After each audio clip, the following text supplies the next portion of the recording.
حضرات علماء کرام، محترم بزرگوں، نوجوان بھائیوں، پیارے بچوں، پردنشین ماں اور بہنوں،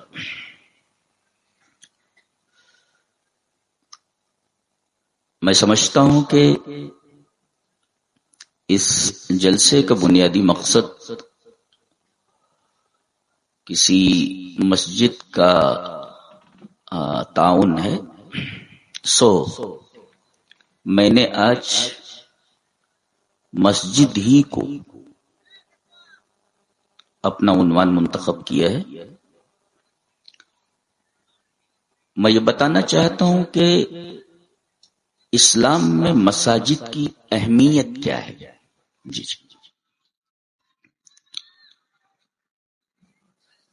تو ایک طرف سے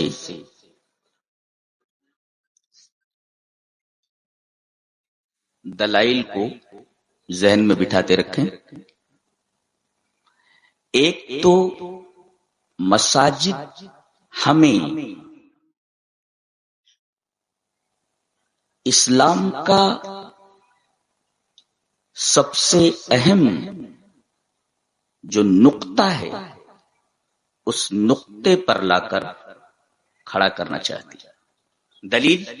دلیل دیکھیں، اللہ نے ارشاد فرمایا وَأَنَّ الْمَسَاجِدَ لِلَّهِ فَلَا تَدْعُوا مَعَ اللَّهِ أَحَدًا۔ اب دیکھیں، ایک مفسر لکھتا ہے کہ ان المساجد للہ فی موضع تعلیل، یہ جو ان المساجد للہ ہے یہ علت کے مقام پر ہے۔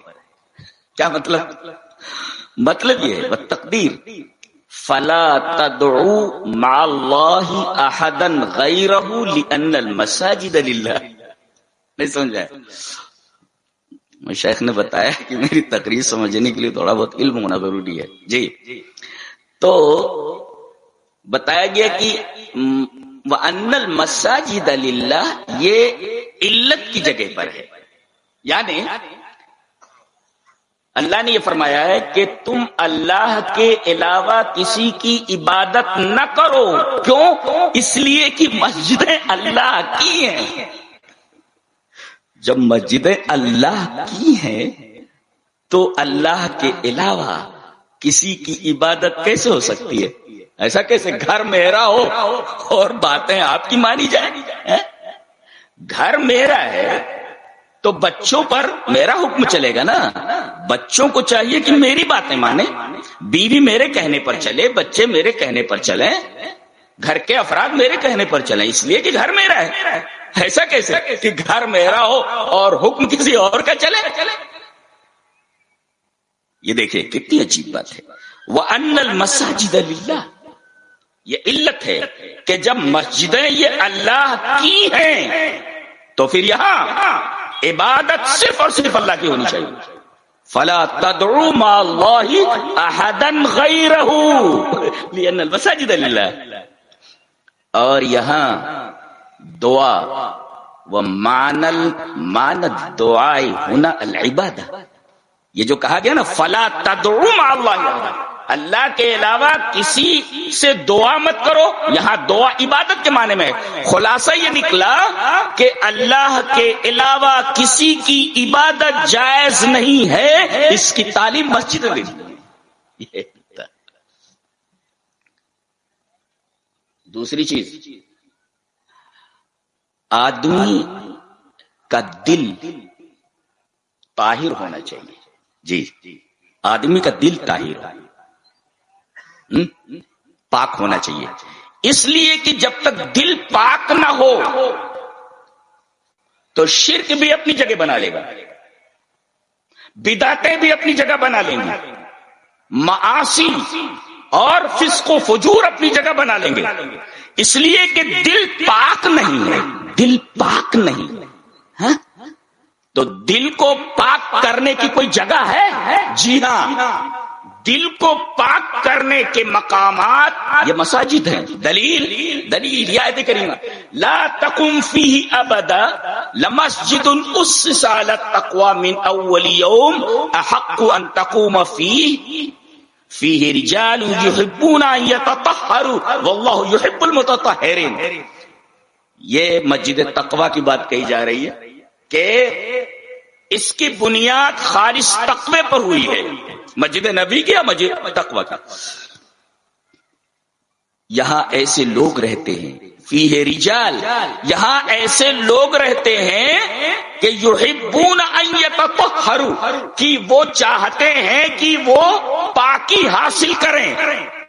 پاکی حاصل کرنے کا مطلب بدن کی پاکی، روح کی پاکی۔ اسی وجہ سے ایک مفسر نے اس آیت کریمہ پر ریمارک یوں لکھا ہے کہ اذا اردت ان تطہر قلبک فاکثر الجلوس فی المسجد، اگر تم اپنے دل کو پاک کرنا چاہتے ہو کہ تمہارا دل پاک ہو جائے شرک سے، بدعت سے، معاصی سے، فسوق سے، دنیا بھر کی غلاظتوں سے، تو تم مسجد کو لازم پکڑ لو، مسجد کو لازم پکڑ لو۔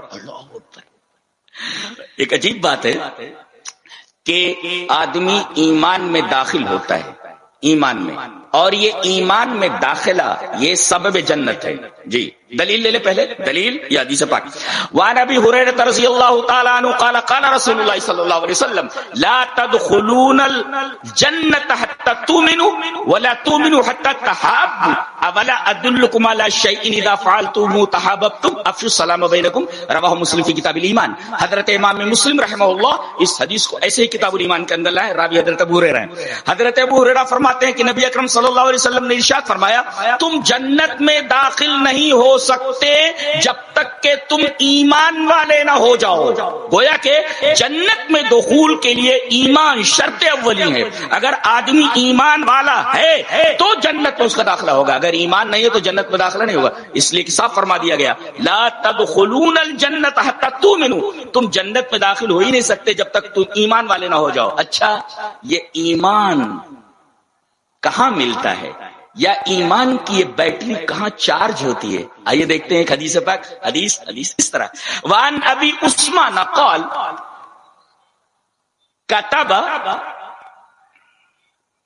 سلمان الى ابی الدرداء یا اخی علیک بالمسجد فالزمه فإني سمعت رسول الله صلى الله عليه وسلم يقول المسجد بیت کل مؤمن، رواہ ابو نعیم فی حلیۃ الاولیاء۔ حدیث صحیح ہے، ابو نعیم اسے حلیۃ الاولیاء کے اندر لائے ہیں، اور اس حدیث پاک میں یہ بیان کیا گیا ہے کہ حضرت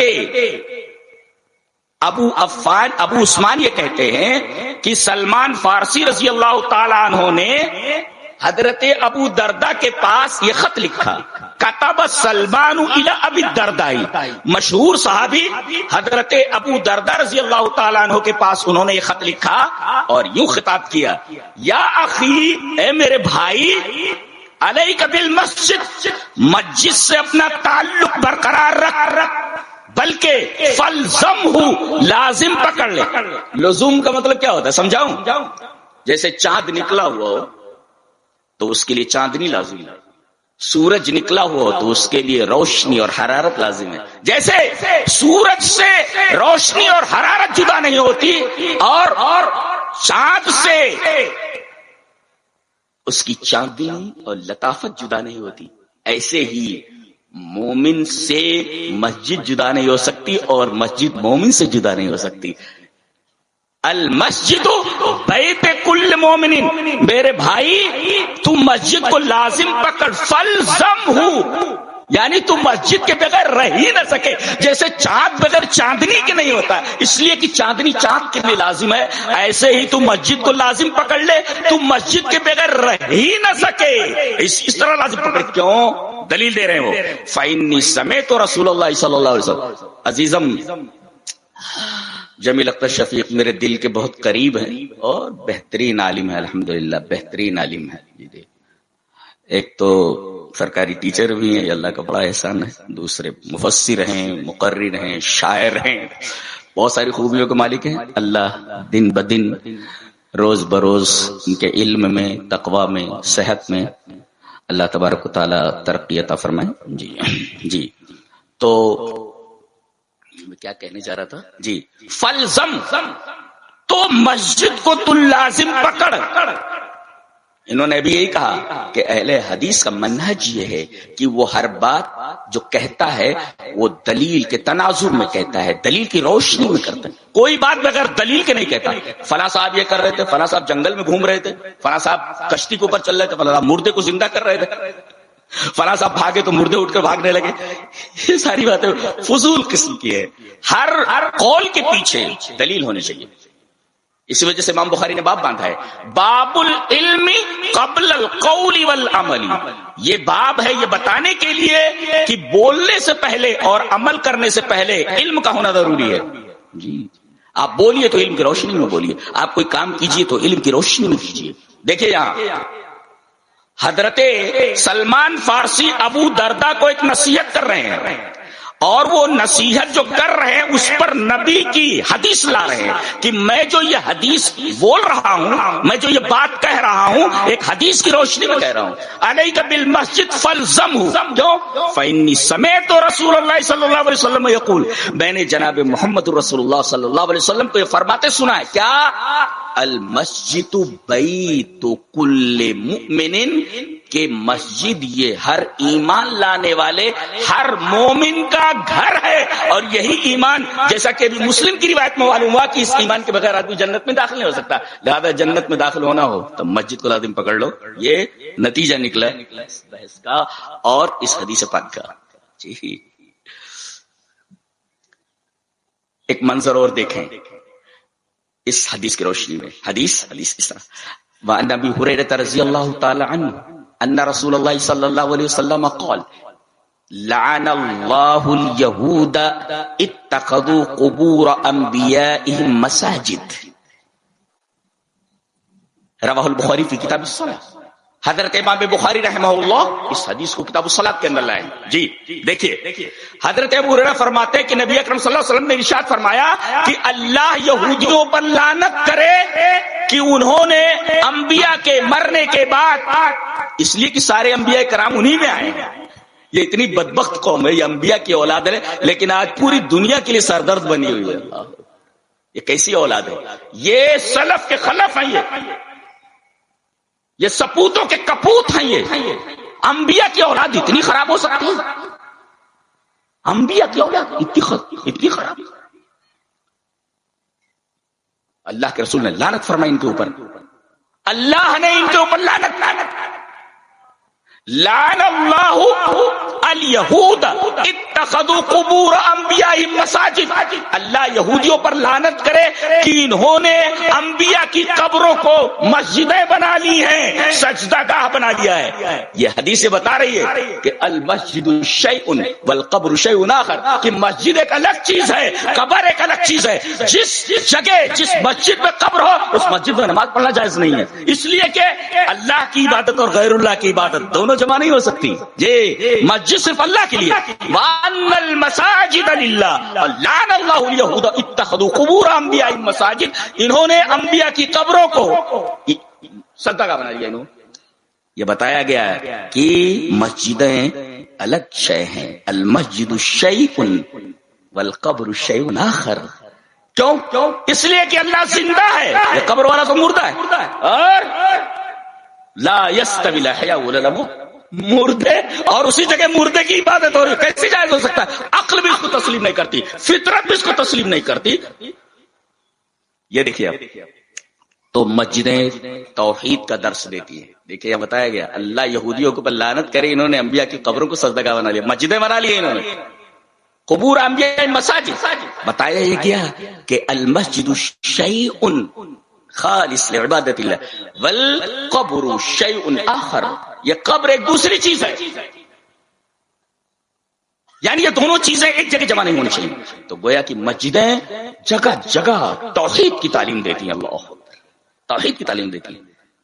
ایمان یہاں ہرا ہوتا ہے، یہاں توحید کی تعلیم ملتی، اور یہاں بچوں کی تربیت ہوتی ہے، بچوں کی دلیل یہ حدیث پاک۔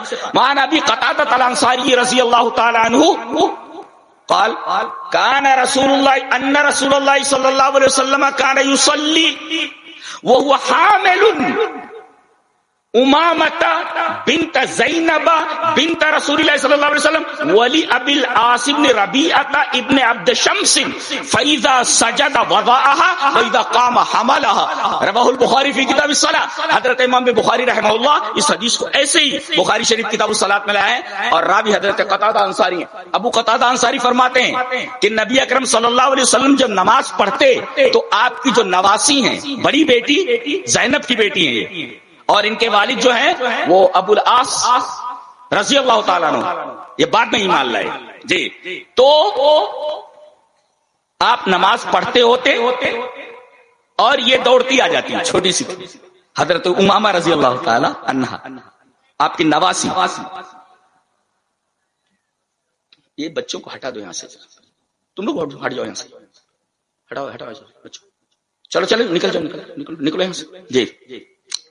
تو نبی کریم صلی اللہ علیہ وسلم نماز پڑھ رہے ہوتے اور آپ کی نواسی حضرت امامہ آ جاتی جو آپ کی بڑی بیٹی حضرت زینب کی بیٹی ہے، تو آپ انہیں اپنی گود میں اٹھا لیتے جی.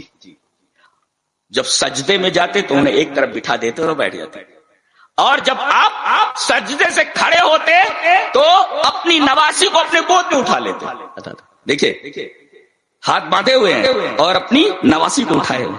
یہ تربیت ہے. گویا کی مسجدیں یہ مسجد میں آ رہی ہیں نا، نبی کریم صلی اللہ علیہ وسلم مسجد میں نماز پڑھ رہے ہیں اور حضرت امامہ مسجد میں آ جا رہی ہیں، اور آپ انہیں گود میں اٹھا لے رہے ہیں. جب سجدے میں جاتے تو ان کو رکھ دیتے، اور جب سجدے سے اٹھتے تو انہیں لے کر کھڑے ہو جاتے. یہ دیکھیے، تو گویا کی مسجدیں یہ بچوں کی تربیت گاہ ہیں، تربیت گاہ ہیں، یہاں بچوں کی تربیت ہوتی ہے.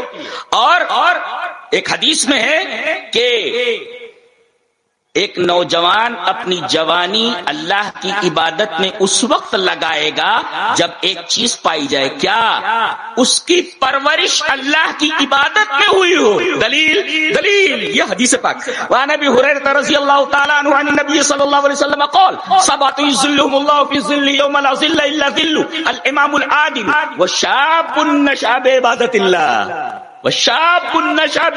اللہ ورجل قلبه معلق في المساجد ورجلان تحابا في الله اجتمعا عليه وتفرقا عليه ورجل دعته امرأة ذات منصب وجمال فقال إني أخاف الله ورجل تصدق بصدقة فأخفاها حتى لا تعلم يمينه ما تنفق شماله. اس کا الٹا بھی ایک روایت میں ورجل ذكر الله خاليا ففاضت عيناه رواہ مسلم فی کتاب الزکاۃ. حضرت امام مسلم رحمہ اللہ اس پوری حدیث کو ایسے ہی مسلم کتاب الزکاۃ کے اندر لائے. راوی حضرت ابو ہریرہ ہے. حضرت ابو ہریرہ فرماتے ہیں کہ نبی اکرم صلی اللہ علیہ وسلم نے ارشاد فرمایا کیا کہ 7 آدمی ایسے ہوں گے جو قیامت کی خوفناک گرمی میں اللہ کے عرش کے سائے کے نیچے ہوں گے. ان میں سے ایک ہے عدل کرنے والا حکمراں امام، اور دوسرے وشاب نشأ بعبادت اللہ. نشأ کا مطلب سمجھتے کیا ہوتا ہے؟ ٹو گروتھ ٹو انکریز، یعنی بڑھنا. اس کی جیسے پودا زمین سے جب اگتا ہے تو ہم یہ بولتے ہیں دا پلانٹ از گروئنگ، ایسا ہم بولتے ہیں نا کہ بھئی پودا اگ رہا ہے، یعنی نیچے سے اوپر آ رہا ہے. تو گروئنگ کا مطلب ہوتا ہے کوئی چیز نیچے سے اٹھ کر اوپر کی طرف جا رہی ہے، گروئنگ. تو جو پلانٹ از گروئنگ یعنی نیچے سے اوپر جا رہی ہے. تو گویا کہ وہ شاب نشأ بعبادت اللہ، نوجوانوں کی جو تربیت ہوتی ہے نیچے سے اوپر کی طرف، یہ مسجدیں سکھاتی ہیں جی. تو شاب نشأ بعبادت اللہ. اور عجیب بات یہ ہے کہ اس ٹکڑے کے فوراً بعد وہ ٹکڑا لایا گیا ورجل قلبه معلق فی المساجد. عجیب بات ہے، دونوں ٹکڑوں کا ایک ساتھ لایا گیا جی. شاب نشأ بعبادت اللہ ورجل قلبه معلق فی المساجد، یعنی اگر نوجوانوں کی تربیت بچپن سے اچھی ہوئی ہو تو مسجد کو ہمیشہ لازم پکڑیں گے. کچھ سمجھ میں آ رہا ہے؟ دیکھیے بچوں کی کس طرح تربیت ہو رہی ہے. آپ نے اپنی نواسی کو یہ نہیں کہا کہ بیٹی گھر میں چلی جاؤ، نہیں، آپ اپنی گود میں لے رہے ہیں، نماز پڑھاتے ہوئے گود میں لیے ہوئے، اور جب سجدے میں جاتے تو انہیں ایک طرف بٹھا دیتے اور بیٹھی رہتی. اللہ، یہ بچوں کی تربیت ہے. اسی طرح آپ دیکھیں عورتوں کی تربیت. کہتے ہیں ماں سدھر جائے، ماں سنبھل جائے تو پوری نسل سنبھل جاتی ہے. غالباً جارج برناشا نے یہ کہا کہ تم مجھے ایک اچھی ماں دو، میں تمہیں ایک اچھی قوم دیتا ہوں. اس لیے کہ مائیں جب اچھی ہوں گی، نیک ہوں گی، طاہر ہوں گی اور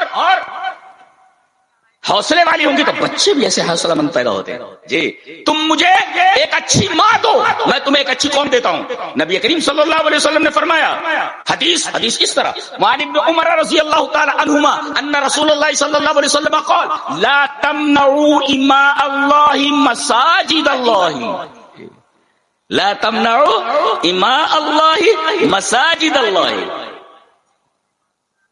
رواہ مسلم فی کتاب الصلاۃ، یہ روایت مسلم کی ہے. حضرت ابن عمر فرماتے ہیں کہ رسول اکرم صلی اللہ علیہ وسلم نے ارشاد فرمایا، تم اللہ کی باندیوں کو یعنی عورتوں کو مساجد میں آنے سے نہ روکو. ابھی میں نے فیس بک کے اوپر ایک عورت کو یہ بولتے سنا کہ اسلام میں ہے کیا، اسلام میں کون سی خوبی ہے، اس نے تو عورتوں کو کوئی حق ہی نہیں دیا ہے، عورتوں کو روکا ہے مسجد میں آنے سے. غالباً اس نے اسلام پڑھا ہی نہیں، اسلام کو دیکھا ہی نہیں. حدیث ہے لا تمنعوا اماء اللہ مساجد اللہ، عورتوں کو اللہ کی مسجدوں میں آنے سے نہ روکو. اچھا، اس میں ایک خاص بات جو میں بتانے جا رہا ہوں وہ یہ ہے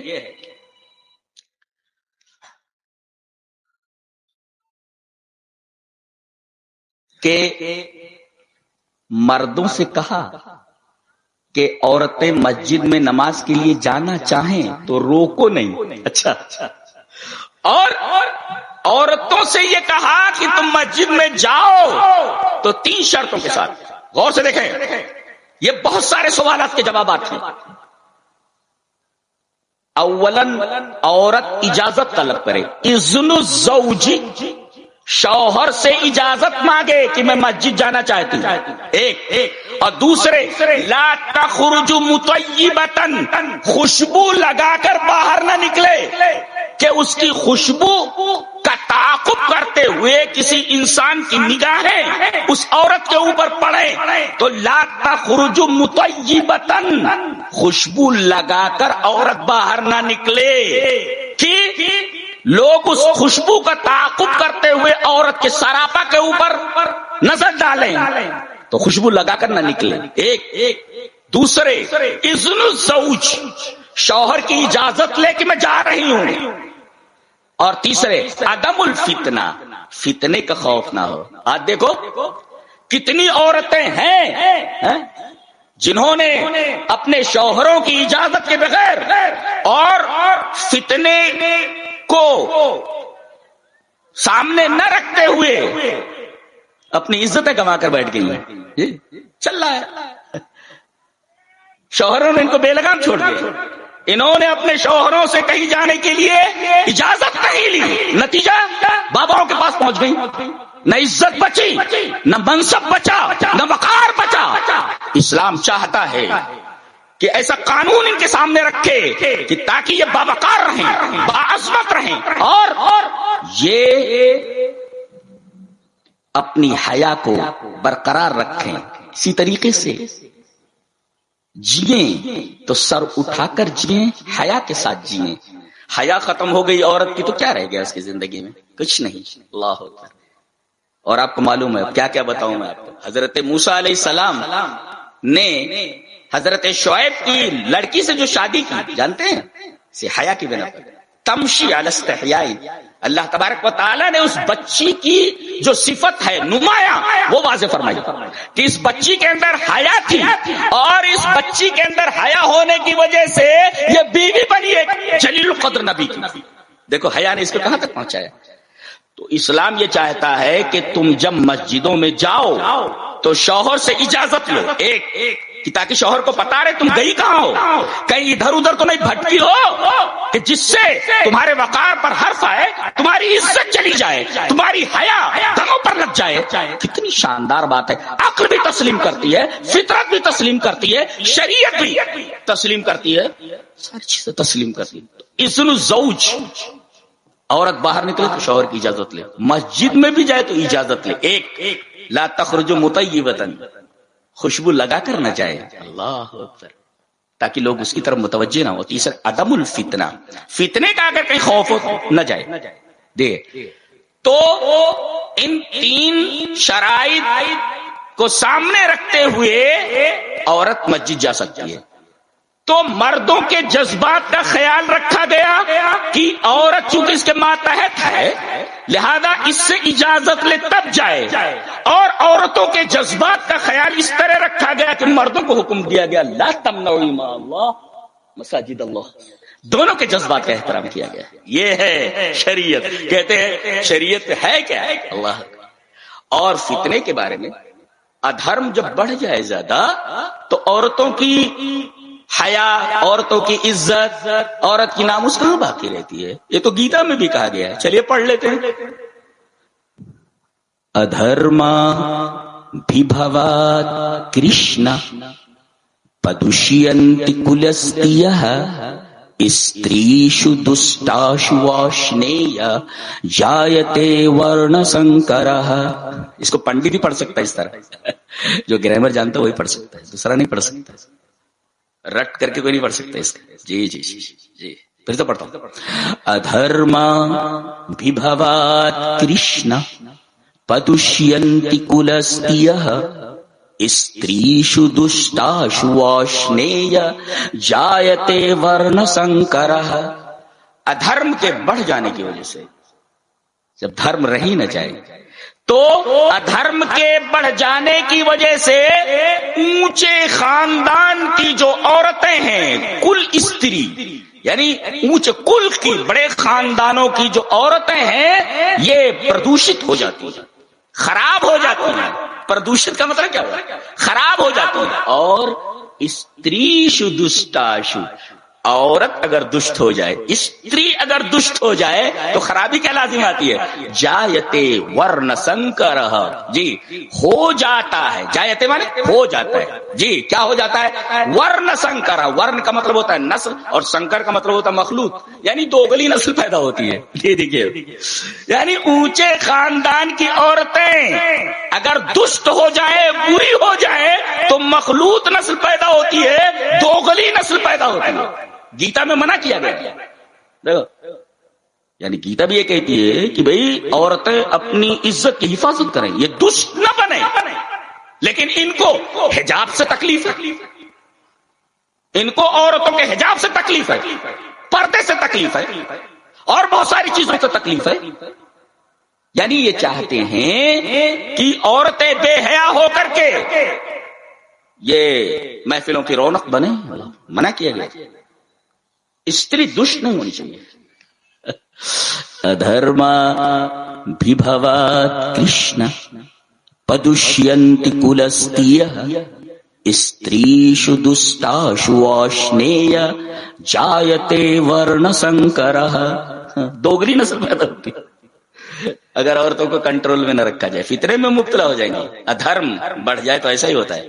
تو ادھرم جب بڑھا ہوا ہو تو پھر عورتوں کو ایک خاص دائرے میں رکھا جائے تاکہ مخلوط اور دوگلی نسل پیدا نہ ہو.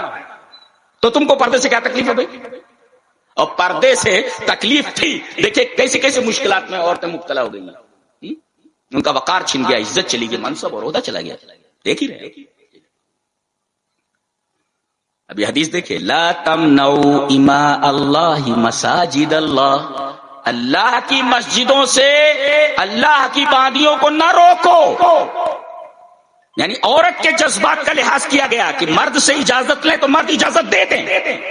یہ عورتوں کے جذبات کا احترام ہے. اور مردوں کے جذبات کا احترام اس طرح کیا گیا کہ عورتوں سے اجازت لیں تاکہ پتہ چلے کہ یہ عورت جا کہاں رہی ہے. سمجھ میں آ رہا ہے؟ اور کہتے ہیں کہ اسلام میں ہے کیا ہے، اسلام میں کیا نہیں ہے یہ بولو. ساری صداقتیں، ساری سچائیاں سب آ کر کے قرآن پر رک جاتی ہیں، اسلام پر رک جاتی ہیں. جی جی. ایک صاحب نے کہا کہ اسلام میں کیا خوبی ہے؟ تو کسی نے کہا if someone asks you What is the beauty of Islam? Tell him, if a beggar sits in the first row of a mosque, no king has courage to move him. یہ اسلام کی خوبی ہے. پھر سے بولو.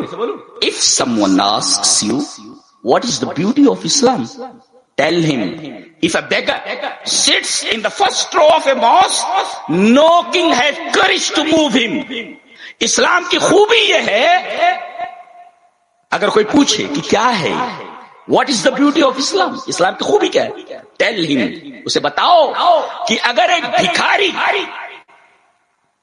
مفلس اگر مسجد میں پہلی صف میں جا کر بیٹھ جائے, if a beggar sits in the first row of a mosque, کسی مسجد میں پہلی صف میں جا کر بیٹھ جائے تو no king has the courage to move him. کسی بادشاہ کو, بادشاہ وقت کی ہمت نہیں ہے کہ اس فقیر کو وہاں سے اٹھا کر کے اس کی جگہ پر بیٹھے, اجازت نہیں ہے. یہ اسلام کی خوبی ہے. گویا اسلام اور خاص طور سے مساجد یہ سبق دیتی ہے مساوات کا, اور کیوں نہ ہو. حدیث یہ کہتی ہے, حدیث اس طرح, وعن ابی سعید الخدری رضی اللہ تعالی عنہ قال قال رسول اللہ صلی اللہ علیہ وسلم ان ربکم واحد واباکم واحد ولا فضل لعربی علی اجمی ولا لعجمی علی عربی ولا احمر علی اسود ولا اسود علی احمر الا بالتقوی. رواہ تبرانی فی المعجم الکبیر. حضرت امام تبرانی اس حدیث کو معجم کبیر کے اندر لائے, راوی حضرت ابو سعید خدری ہے. حضرت ابو سعید خدری فرماتے ہیں کہ رسول اکرم صلی اللہ علیہ وسلم نے ارشاد فرمایا, تمہارا رب ایک. غور سے, تمہارا رب ایک. کہتے ہیں ہمارا دھرم بہت پرانا ہے, اسلام دھرم سب سے پرانا ہے. جی جی, پہلا نبی آدم ہے, وہ ہمارے باپ ہے. آگے فرمایا گیا ان ربکم واحد, تمہارا رب ایک. اور اس کے بعد کہا گیا واباکم واحد, تمہارا باپ بھی ایک ہے. جیسے کسی انسان کے دو باپ نہیں ہو سکتے, اسی طرح کسی انسان کے دو رب نہیں ہو سکتے. توحید بتائی گئی. ان ربکم, پہلے ربوبیت کا حوالہ دیا گیا حدیث میں, ان ربکم واحد, تمہارا رب ایک, واباکم واحد, اور تمہارا باپ ایک. باپ کون ایک بتایا گیا. ہر خطبے میں اہل حدیث عالم پڑھتا ہے اس کو, یا ایھا الناس اتقوا ربکم الذی خلقکم من نفس واحدہ.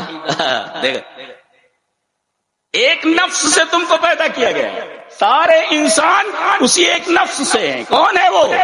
حضرت آدم. حضرت آدم. چلیے وہ حدیث پڑھ لیتے ہیں. حدیث اس طرح, وعن عائشہ رضی اللہ تعالی عنہا قالت قال رسول اللہ صلی اللہ علیہ وسلم خلقت الملائکۃ من نور وخلق الجان من مارج من نار وخلق آدم مما اصف لكم. رواہ مسلم فی کتاب الزہد. حضرت امام مسلم رحمہ اللہ اس حدیث کو ایسے ہی مسلم شریف کتاب الزہد کے اندر لائے.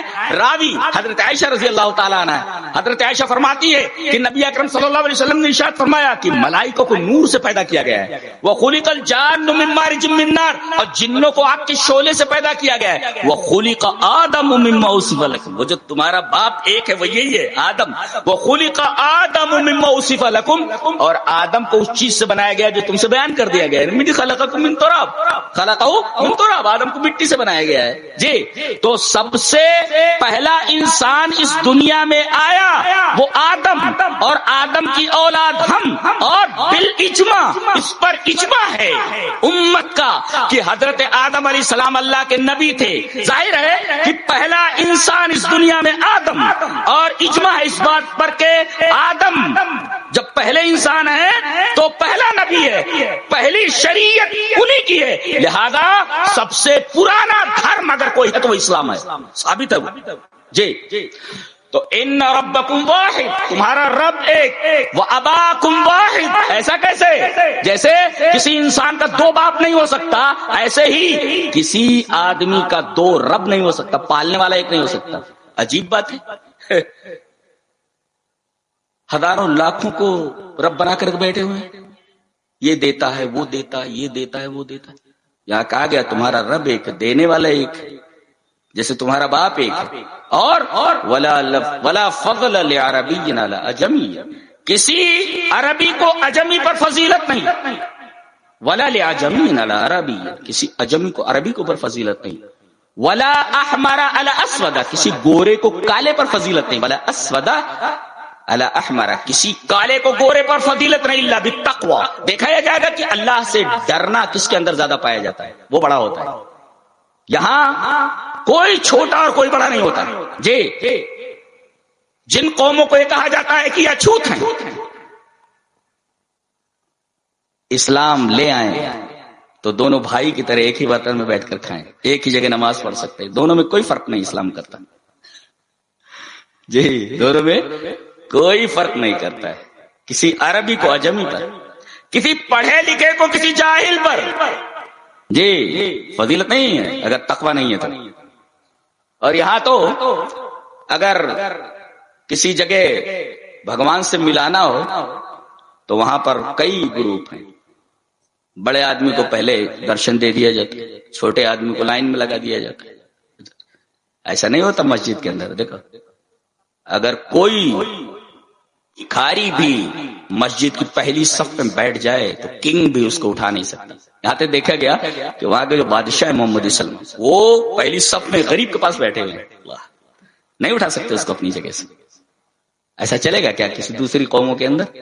یہاں تو چھوا چھوت اتنا ہے کہ یہ چھوٹے کاسٹ کا ہے، یہ چھوٹے کاسٹ کا ہے، یہ چھوٹے کاسٹ. ان تمام کاسٹ کو ختم کرتا ہے اسلام. بتا سب ایک ہے.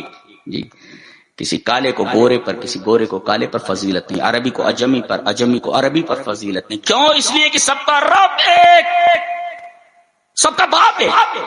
تو جب سب ایک ہی باپ کی اولاد ہو تو تم بڑے کیسے ہوگے، تم چھوٹے کیسے ہو؟ بڑا چھوٹا اس پر ہوگا کہ تم اللہ سے ڈرتے کتنا ہو. بس بقیہ انسانیت میں سب کے سب برابر ہے. یہ تعلیم دیتی ہے مسجدیں، یہ تعلیم دیتا ہے اسلام. اور کہتے ہیں اسلام میں ہے کیا؟ اسلام میں کیا نہیں ہے؟ تمہارے پاس کیا ہے؟ یہ تمہارے پاس کیا ہے؟ ابھی سوال کر لیا جو تمہارے پاس کیا ہے. اسلام میں تو سب کچھ ہے. از اول تا آخر قرآن حکیم کو اگر غور سے پڑھا جائے تو پتہ چلتا ہے کہ کائنات کا کون سا ایسا مسئلہ ہے تو قرآن حل نہ کرتا. جی قرآن حل نہ کرتا اس مسئلے کو. ایسی کتاب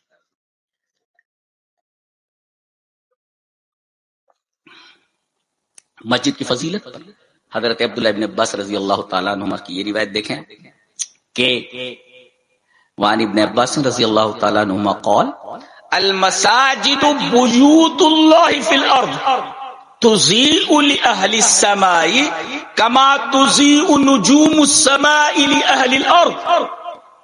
رواہ الطبرانی فی المعجم الکبیر. حضرت عبداللہ ابن عباس فرماتے ہیں کہ مسجدیں زمین پر اللہ کا گھر ہے، یہ اس طرح چمکتی ہیں آسمان والوں کے لیے جیسے ستارے آسمان کے زمین والوں کے لیے چمکتے ہیں. جیسے ہم لوگ دیکھتے ہیں ستارے چمک رہے ہیں، زمین والے دیکھتے ہیں نا ستارے آسمان میں چھٹکے ہوئے ہیں اور روشن ہیں. ایسے ہی آسمان والے فرشتے ان مسجدوں کو دیکھتے ہیں کہ یہ سب اسی طرح چمک رہی ہیں جیسے کہ آسمان میں تارے چمکتے ہیں. ہمارے لیے آسمان کے تارے اور ان کے لیے مسجدیں، ملائکہ کے لیے، آسمانی مخلوق کے لیے. کتنی فضیلت کی بات ہے. اور فضیلت کیا ہے وہ دیکھ لیں. حدیث اس طرح وعن عثمان بن عفان رضی اللہ تعالی عنہ قال سمعت النبی صلی اللہ علیہ وسلم یقول من بنا للہ مسجدا بنا اللہ له مثلہ فی الجنہ.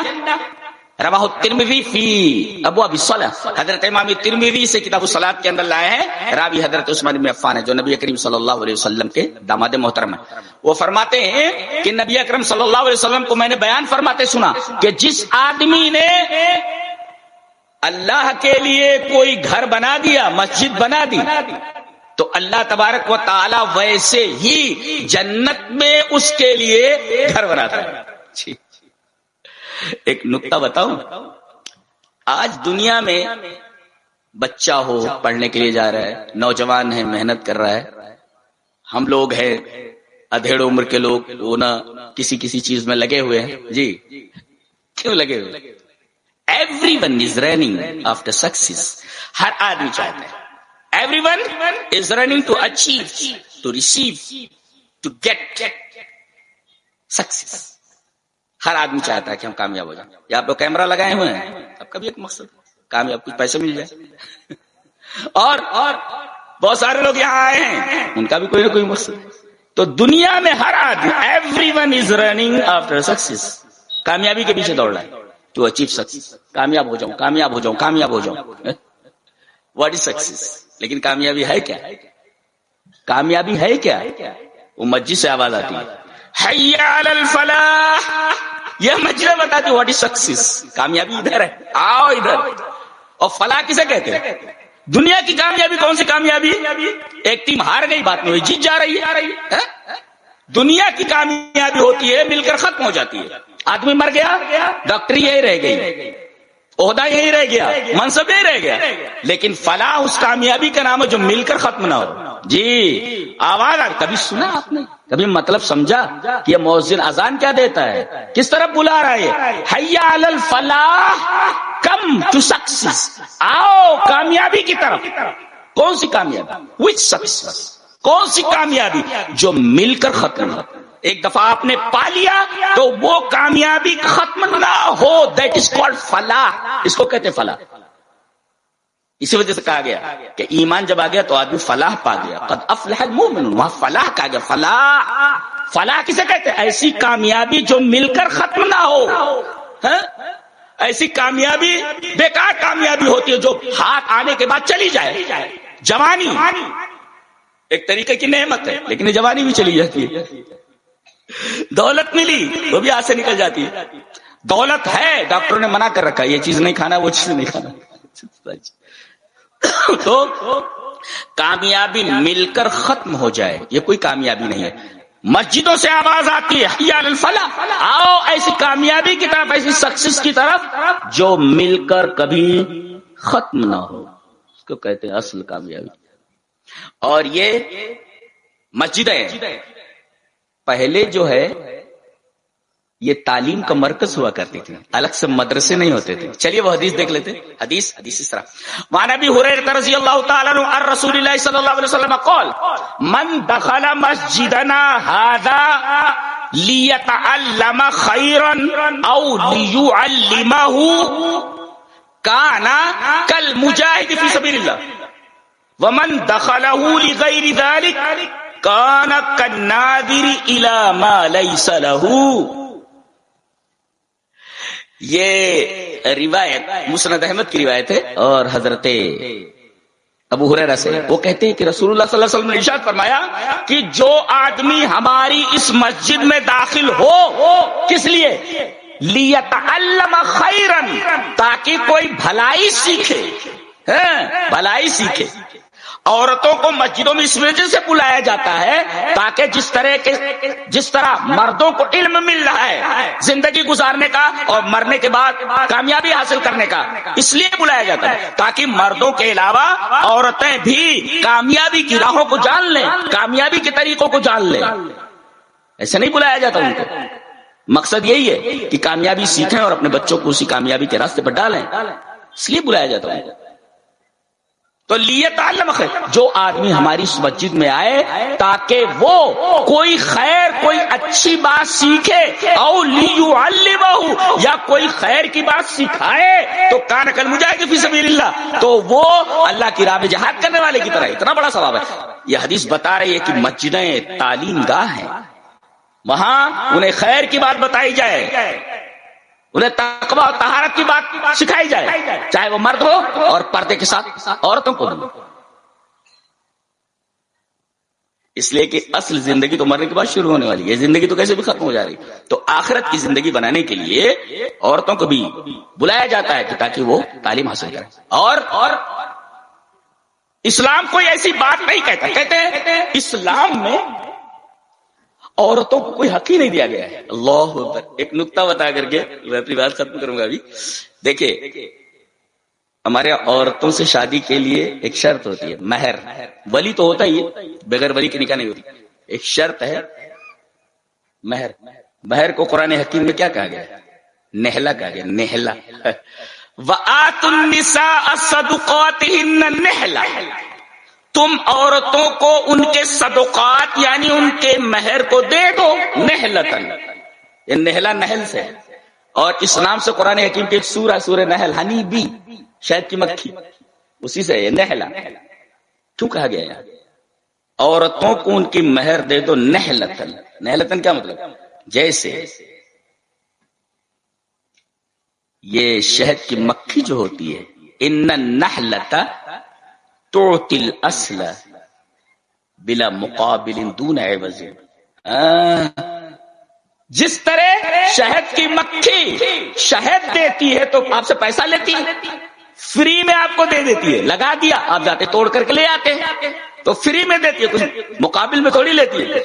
ایسے ہی یہ مہر آپ دے رہے ہیں، یہ عورت کی ذات کا عوض نہیں ہے، اس کی عزت کا عوض نہیں ہے۔ اللہ اکبر، یہ مقام دیا ہے اسلام نے کہ جو دے رہے ہو عورت کا کوئی مقابل نہیں ہو سکتا، کروڑوں روپے بھی اگر مہر میں دے دو، قنطار دے دو، تب بھی عورت کی ذات اور عورت کی آبرو، اس کی عزت اور ناموس کا بدل نہیں ہو سکتی۔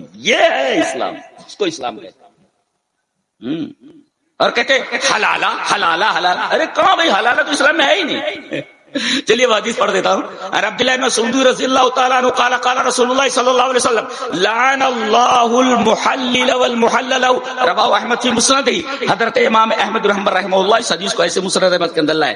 حضرت عبداللہ بن مسعود فرماتے ہیں کہ اللہ تبارک و تعالیٰ نے حلالہ کرانے والے اور جس کے لیے حلالہ کیا جائے دونوں کو لعنت بھیجی۔ اسلام میں حلالہ کا تصور ہے ہی نہیں، اسلام میں حلالہ کا تصور ہے، لہذا حلالہ کو بنیاد بنا کر کے عورتوں کے اوپر اگر کوئی کیچڑ اچھالتا ہے اور اس تناظر میں اسلام کو برا بھلا کہنے کی راہ نکالتا ہے، بالکل غلط ہے۔ اسلام میں تو حلالہ ہے ہی نہیں، کہاں سے لائے تم؟ کہاں سے لائے تم؟ یہاں تو کہا گیا حلالہ کرانے والے، حلالہ جس کے لیے کیا جائے دونوں کے اوپر اللہ نے لعنت فرمائی۔ حلالے کا کوئی تصور ہی نہیں، کون لایا بھائی اسلام میں؟ یہ کون عورتوں کو بدنام کر رہا ہے کہ اسلام اس طریقے کا ہے؟ ارے جس کے پاس ہے کہ جھنکار کو اللہ تبارک و تعالیٰ نے تقدس عطا کیا ہو، اسے حلالہ کیسی غلیظ چیز کے اندر مبتلا کرے گا؟ عقل مانتی ہے اس کو؟ سوال ہی پیدا نہیں ہوا۔ ولا یضربن بارجلہن لیعلم ما یخفون من زینتہن، اگر عورت نے پازیب پہن رکھی ہے تو پیر کو آرام سے رکھے، دھیرے سے رکھے، تاکہ اس کے پازیب کی آواز اجنبی مرد کے کانوں نہ پڑتے۔ یہ ہے اسلام نے جو عورتوں کو جو تقدس عطا فرمایا۔ تو کہتے ہو اسلام نے عورتوں کو دیا کیا ہے؟ زندہ درگور کر دیا جاتا تھا لڑکیوں۔ اللہ تبارک و تعالیٰ نے لڑکیوں کی پرورش کے لیے کیا کیا اجر رکھے ہیں، حدیثوں میں دیکھ لو، ان کو زندہ درگور کر دیا گیا۔ اور یہی اسی ملک کے اندر باقاعدہ ستی پرتھا تھی، شوہر مر گیا تو عورت اس کے ساتھ جل کر مر جاتی تھی۔ اس کو ختم کرنے میں اسلام کا سب سے بڑا رول ہے، کردار ہے۔ اور تم کہتے ہو اسلام نے دیا کیا ہے؟ اسلام نے سب کچھ دیا، اسلام نے سب کچھ دیا انسانیت کو، ورنہ انسانیت کے پاس ہے کیا دینے کے لیے؟ جو کچھ دیا ہے وہ اسلام نے دیا۔ خلاصہ یہ نکلا کہ مسجدیں سب کو بلاتی ہیں بھلائی کی طرف، آئیں نہ آئیں نہ آئیں، پکارے تو سبھی جائیں گے۔ اللہ ہمیں نیک عمل اور اچھی سمجھ توفیق عطا فرمائے۔ وآخر دعوانا الحمدللہ رب العالمین۔